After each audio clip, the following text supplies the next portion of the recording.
আইছে বাবা ভিতরে গাড়িয়া দেখ না হাত দেখ না ভিতরে থাকবে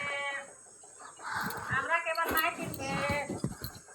কি করবে বলো এই জলে বের হ্যাঁ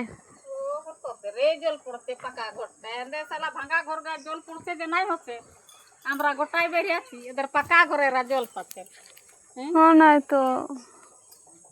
ছানাও বাইরে দেখবি নাই মায়ও বাইরে দেখবি নাই আমরা ভাঙা ঘরে জল পড়ছে ইয়াকে কি আলিশ লাগে না নাই লাগে মোবাইলে বিজি আমার আমি আবার দেখতে দেখতে বিজি হয়ে যাই মোবাইলে তো কি করবে বলো গেট লাগাইছো সকালে কেমন লাগতেছিল সকালে সকালে খাইছিলি তো কেমন লাগে